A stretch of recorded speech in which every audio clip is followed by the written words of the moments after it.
All right. Now, metrics is the single most important concept for product analysts or data analysts. So if you talk about the analyst role, it deals with a lot of metrics. We are tracking, let's say, number of signups on the platform, number of people, number of daily active users, right? These kinds of metrics we are tracking day in and day out. That is the job of a product analyst or a data analyst. And we are trying to improve those metrics. We are trying to make sure that these metrics are tracked accurately, and we are trying to improve the product based on the metrics. For example, let's say number of signups went down, or let's say number of conversions in the shopping cart went down, right? People add to cart, but they don't buy. So that is the flow is not being completed by users. The funnel is not completed. So you can use some metrics to identify some changes that you can make to the existing funnel. And then basis those changes, you can increase the metrics, right? You can increase the conversions, you can increase the signups. So what is AARME? I told this yesterday. Can anyone remember?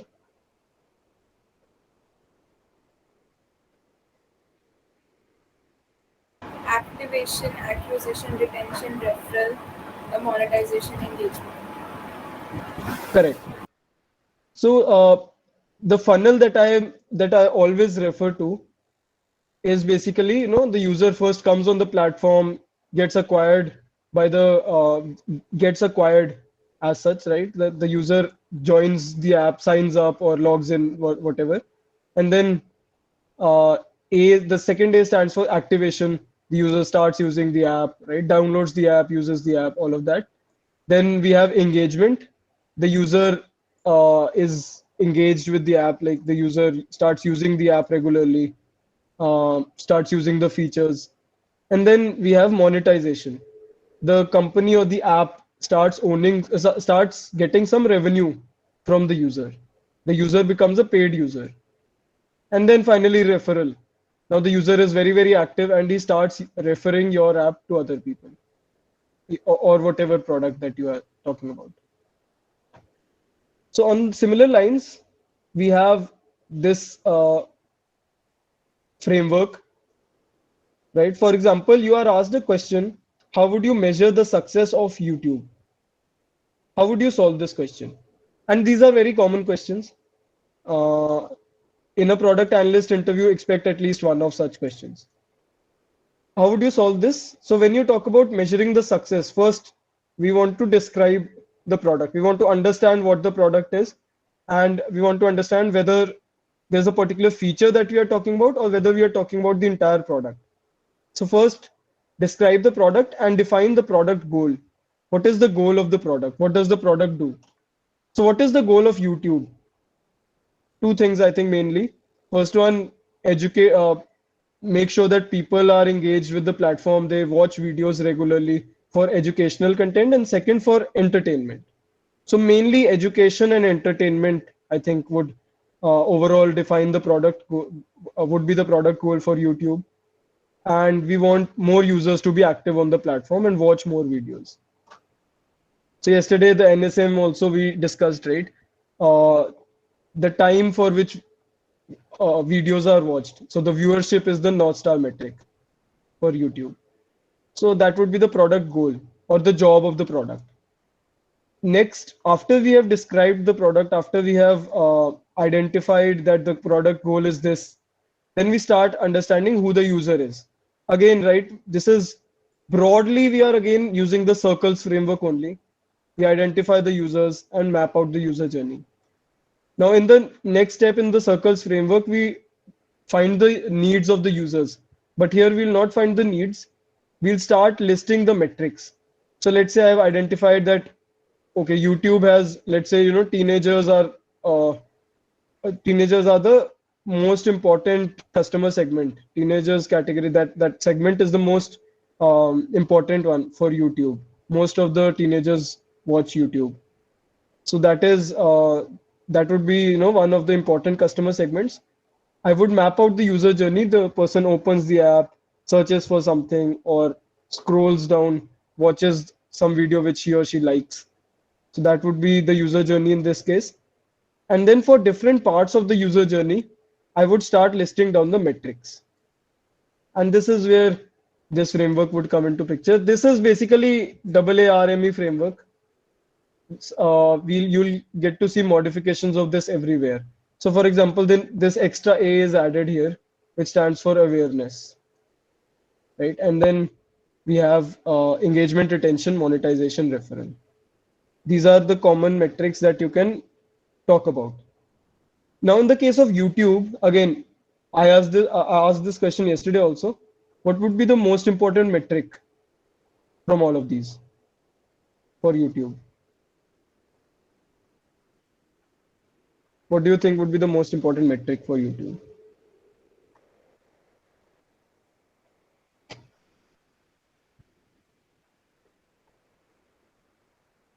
So let's say you reach this stage, you start listing down the metrics.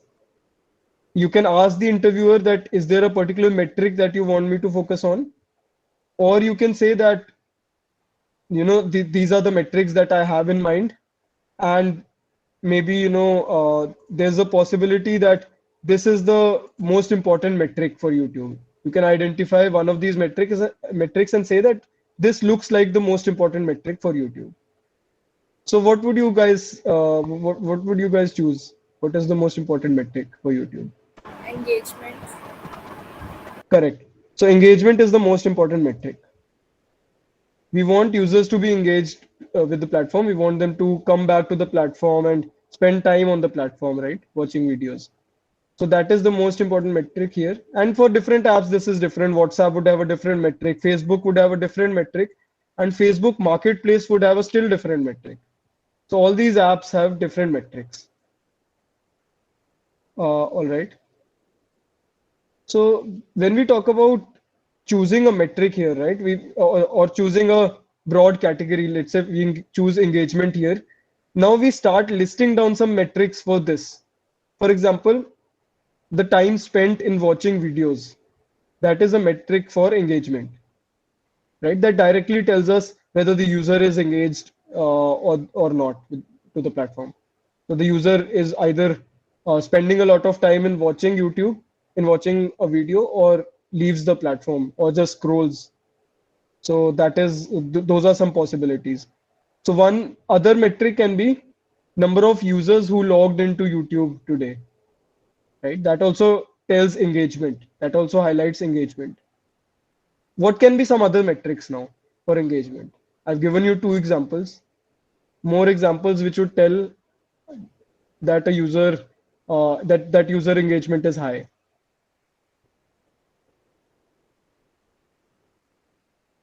Number of likes, correct? Correct. Number of likes can tell me whether the users are watching the videos and whether they are liking the videos or not. So definitely that interaction or that engagement with the platform is there. What else? See, if even if there's more number of dislikes, then also we'll say that the user is engaged with the platform. Why? Because the user is at least, watching the videos or is at least opening the platform and opening the video, then disliking, clicking on the dislike button. So the user will be engaged in both cases. So like to dislike ratio would tell me that we have a positive engagement, or it would tell me that users have liked the video, what percentage of users have liked the video, right? Or what percentage of videos interacting with the platform, they have liked the videos. That is more precise.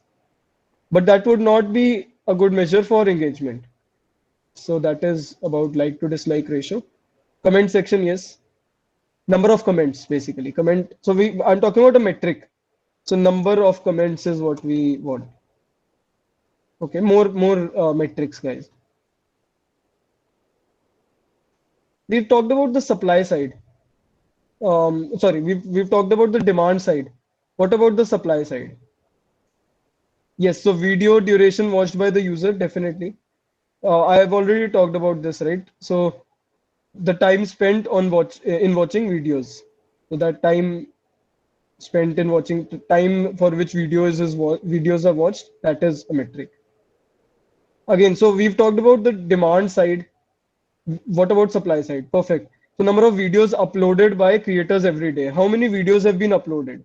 Now on the creators side or on the influencers side, this is basically one metric that will help you that will help you understand that users are engaging with the platform. They are trying to engage with other audience through the platform, and essentially, they are uploading videos. Clearly shows that they want to come back to the platform. They want users. They want likes on the platform. They want subscribers. All of that. So number of videos uploaded by creators is definitely a good metric for the supply side. Any more metrics on the supply side? Audience retention. This is a retention metric. This is not an engagement metric. This is a retention metric. It will tell me how many. So audience retention is again a broad field. It's not a metric as such. Metric is something that you can track, right? And quote unquote, in fact, and everyone knows this. Metric is for a product manager, metrics can be tracked. So can you track audience retention? No. You can track it through some metrics, but as such, audience retention is not a metric, right? And in fact, so these are not these are categories of metrics. These are not metrics themselves. What are metrics? Number of or let's say time spent or number of users who do X action, right? Number of users who do Y action, something like that. Okay, number of brand deals that YouTubers get. Yes, that will be a metric. Number of brand deals on average that YouTubers get can be a good metric. We have those numbers. We have something tracking that in the system, so that can be a metric. Number of new creators joining per day or number of new channels created per day. These are two separate metrics and again are good metrics for these are good metrics, but number of new creators joining the platform would be acquisition. Now this is where you start to merge the boundaries become blurred and you start to talk about other metrics while not sticking to engagement. Now you started listing down metrics for awareness, acquisition, activation. So make sure you just stick to engagement. Number of new channels being created how many channels have been created today? That would be an acquisition metric, right? I'm acquiring more people or I'm acquiring more uh, as a YouTube product manager, I'm acquiring more users. So that is an acquisition metric. Number of brand deals that YouTubers get would be an engagement metric. So if users are more active on the platform, they'll get more brand deals. What else, guys? Any more metrics?